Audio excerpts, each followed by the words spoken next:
વડોદરા શહેરને પૂરથી બચાવવા માટે કોંગ્રેસે કલેક્ટરને આવેદન આપ્યું।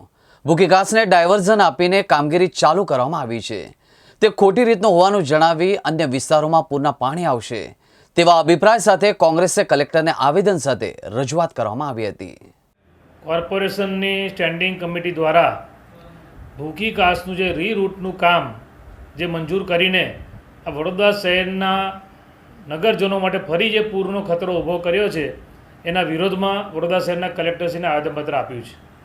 આપણે સૌ જાણીએ છીએ કે વડોદરા શહેરમાં જે ભ્રષ્ટ ભાજપના શાસકો દ્વારા જે માનવ સર્જિત જે પૂર આવ્યું અને એ પૂરમાં જે શહેરના નગરજનોને જે તકલીફ પડી છે, જે આર્થિક નુકસાન થયું છે એનું તો ભરપાઈ થઈ નથી, પરંતુ જે નિઝામપુરા સમા વિસ્તારમાં જે ભૂખીઘાસ છે અને ભૂખીઘાસની જે કુદરતી ઘાસ જે પાણી જવાની જગ્યા હતી ત્યાં જે ગેરકાયદેસર બાંધકામો જે છે, ધારો કે ટ્રાન્સપેક હબ છે ત્યાં છે, જે જૂનું બસ સ્ટેન્ડ જેને કહેવાય, એવી રીતે બીજા પણ બધા બીજેપીના માલે તુજારોના બિલ્ડિંગો બનેલા છે।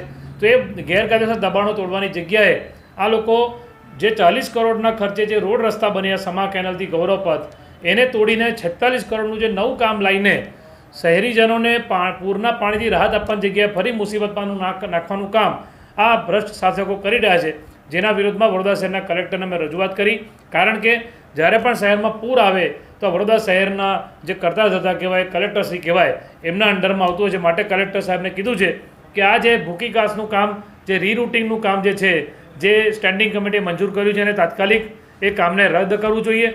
અને કલેક્ટર સાહેબ જે નોલેજવાળા, ટેકનિકલ નોલેજવાળા જે લોકો છે, સારા સ્ટ્રક્ચર એન્જિનિયર હોય, સારા એન્જિનિયર હોય, એવા બધા 5-10 લોકોને ભેગા કરીને કમિટી બનાવો અને આ વડોદરા શહેરમાં ફરી વખત પૂર ના આવે એ માટેના પ્રયત્નો થવા જોઈએ, એવી અમે રજૂઆત કરી છે।